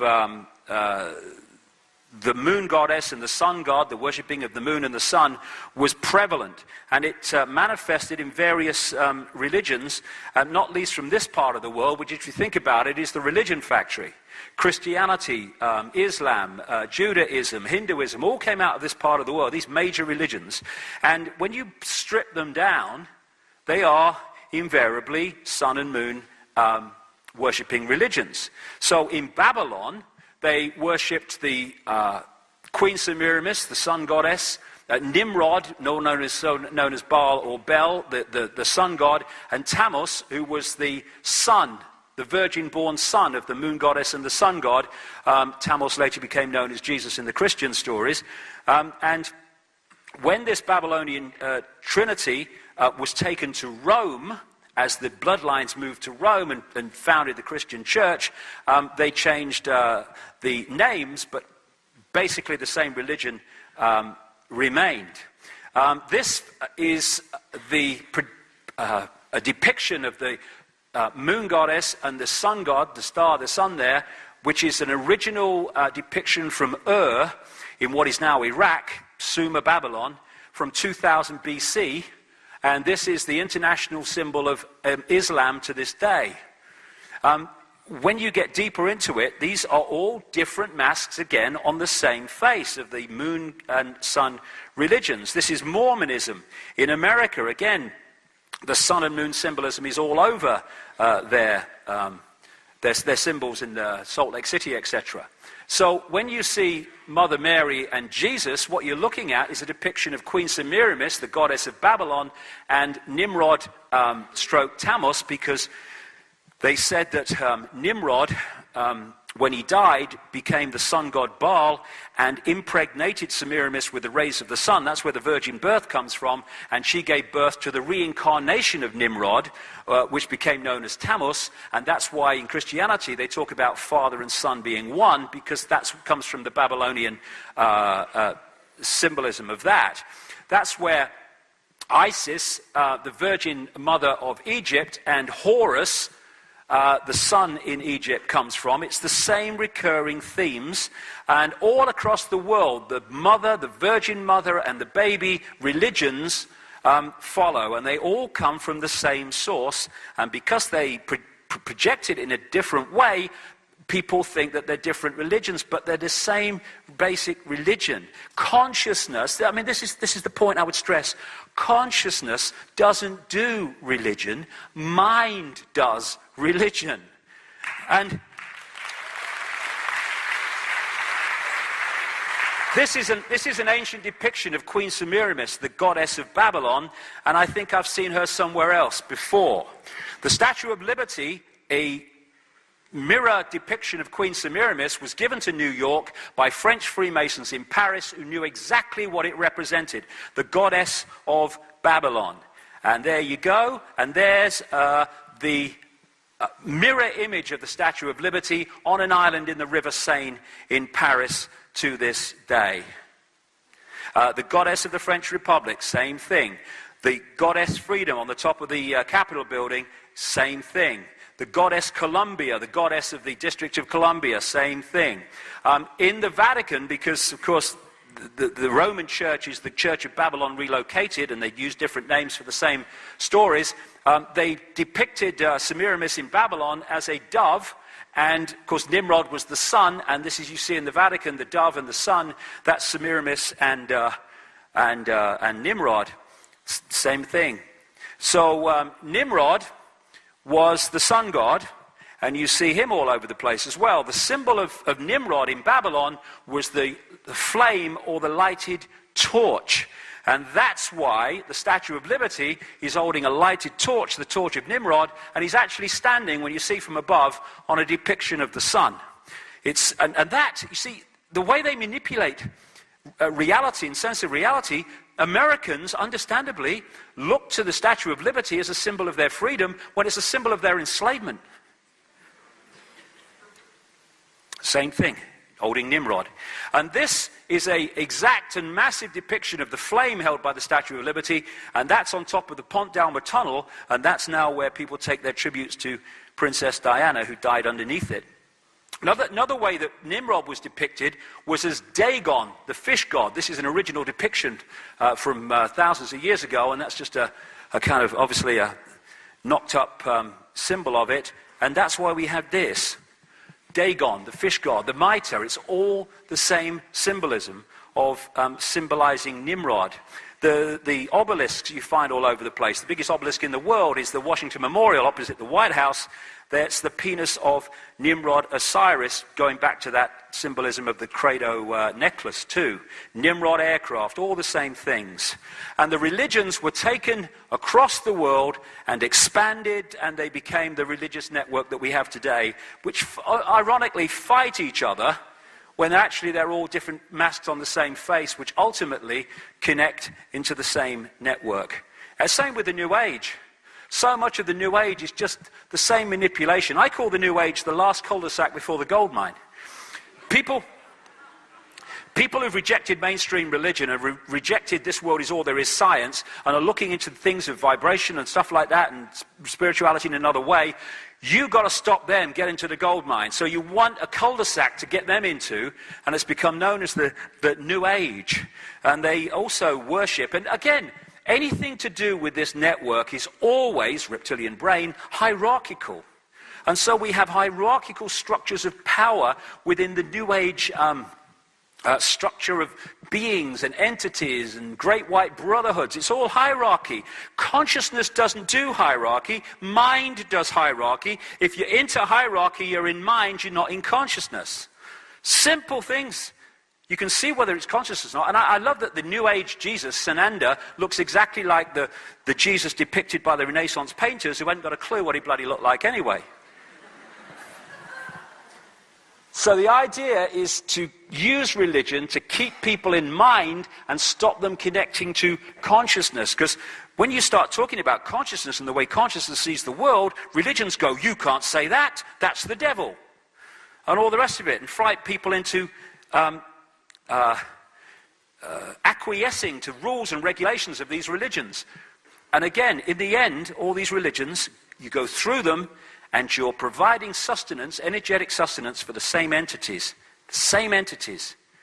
It's a very true saying. Energy goes where attention goes, and worship is a really focused form of attention. And so when we're in worship, focusing on a deity, we might think the deity represents something, but it represents something else. Attention goes where, or energy flows where attention goes. Energy flows where attention goes. Energy flows where attention goes. Energy flows where attention goes. Energy flows where attention goes. Energy flows where attention goes. I mean, what an image for a religion to focus on. Someone being tortured. What are we doing? Think about it. What an image to focus a religion on. And like I say, religion is mind. That's why it's so schism-like, fractured. And they create them so they can play them off against each other. Trust Jesus. We know the truth. No, Judaism knows the truth. No, Islam knows the truth. No, this knows the truth. Play them off against each other. It's a divide and rule to put people in so many ways in that state. Religion has played a massive, massive part in this, cutting off the channels to consciousness. Oh, God, I wish I had lots of time. Okay. Coordinate. Secret society network and the religions worship the same gods because the same force controls the secret society network that controls the religions ultimately. So you have the Eye of Ra, which you see over and over again in the symbolism of the secret societies and the corporations they control. Again, that's the Vatican. There you see the Freemasonry thing. And that's in a Freemasons lodge in Boston. Same thing, it's the rising sun. This is the supreme headquarters of the 33rd degree in Washington, D.C., just down from the White House. And again, the rising sun symbol of the Illuminati and the secret society network. And that's why above the Downing Street door, you have that symbol, which is the symbol of the rising sun. We control Downing Street. That's the sun chair of George Washington, the first president of the United States, a high Freemason, and again, the same symbolism. And that's what you get on NBC News. That's the symbolism of that. That's the sun on a Boston Freemasonry lodge. Worship of the sun. This is the Mother Lodge of Freemasonry in London, from which Freemasonry went out across the colonies, Australia and America and all the rest of it, and they located it in Great Queen Street, which was one of the names in Babylon for Queen Semiramis, the moon goddess, Great Queen. And so when they created Virginia, and they said it was named after the Virgin Queen, Queen Elizabeth I, who was no more a virgin than Madonna, by the way, it's just a cover story. Virginia was named after the Virgin Queen of Babylon, Semiramis. And this is how they do it, by having these pyramids within pyramids, which mirror the secret society structure of levels of degree. And in the end, these secret societies that we know, like Freemasons and all these others, they feed a very chosen select few into another pyramid that is never talked about and is denied to exist, which is where the real action is, what I call the Illuminati pyramid, and that's where the real action and power is. You can also symbolize it as a spider's web. The spider at the center is where the control system comes out of. You never see that. You never see those people. And in the end, they connect into these other dimensions of reptilian entities. Each of these strands represents an organization. The closer the strand is, the organization is to the spider, the more exclusive it is. And often if you get close enough to the spider, it doesn't even have a name, because it's very difficult to lock into something that doesn't have a name. As you come out, you're starting to hit things like Council on Foreign Relations, Trilateral Commission, which interact directly with mainstream society. But all of these organizations, they get their orders and agenda from the spider, and so they work as one unit. And they've done that to the world as a result. The Jesuits are a major spider, close to the spider organization. That's the Black Pope, as they call him, the head of the Jesuits currently, Adolfo Nicolas, who more power than the real Pope. And so many politicians like these people, from Pierre Trudeau in Canada and Robert Mugabe and Clinton and these other people, John Kerry, are connected into the Jesuits. So's this guy, Joe Biden, the vice president currently. Another major secret societies are the Knights Templar and the Knights Hospitaller of St. John of Jerusalem here, which is now known today as the Knights of Malta, and have their headquarters in Rome. These are the Knights Templar, and they control the City of London financial district and create mayhem as a result. And this is the temple area where they control law from, and this is the original Templar church that was made famous recently by the Da Vinci Code. And also, the Illuminati connect into Satanism. That's why so many of these famous people in the world take part in satanic ritual and human sacrifice and all this stuff, because these bloodlines have right the way through history, and they keep going and doing it. At one time they did it openly when they could, but now it's done extremely covertly and through this secret society network that it connects into, but it has its own structure also.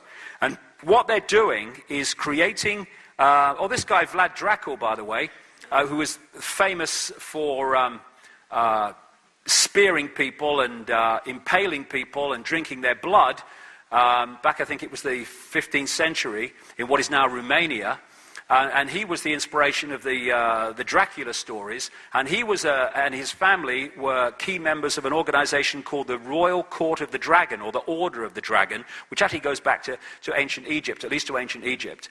And this guy's sister comes through directly to the Mary of Teck, who is the present Queen of England's grandmother. She is a direct descendant of Vlad Dracul's sister, and I'm not surprised. things like this is kind of from a B movie, and all this stuff that you see, this actually goes on. One of the things that has, and you see it all around the world in history, and often connected to dragons, but not always, the thing that I found one of the hardest things to cope with originally when I came across it is not just that children are sacrificed in these rituals by these famous people and lots of not so famous people, or that child abuse is going on. What staggered me is the scale of it. It is extraordinary. And sometimes it's depicted too close to the truth, like in this Stanley Kubrick movie, Eyes Wide Shut, where he understated it, actually. But he included in this movie, and he died, actually, very soon after it was seen by the powers that be, of a heart attack.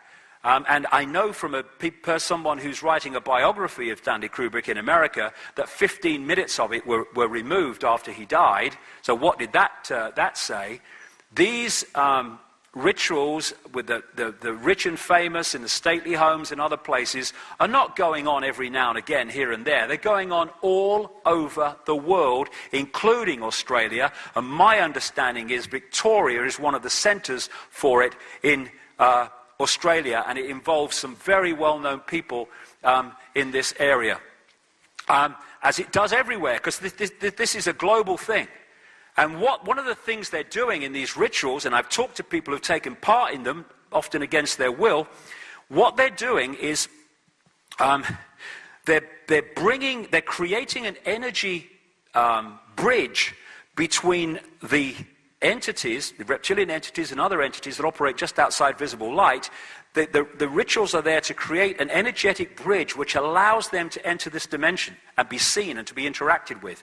And one of the ways is that symbol you see in Satanism, which is the pentagram with a circle round it, and other symbols, because we see them as symbols, but they have an effect on the energy field. If you could see it on an energetic level, you would see something very different that symbol is, geometrical symbol is creating, and it's through these symbols that they bring them through energetically into this dimension and interact with them. And the hierarchy of Satanism, hierarchy of Illuminati, is based on the power of the demonic entities, as people call them, that you allow to take over your body. This is where the whole thing comes from, of selling your soul to the devil.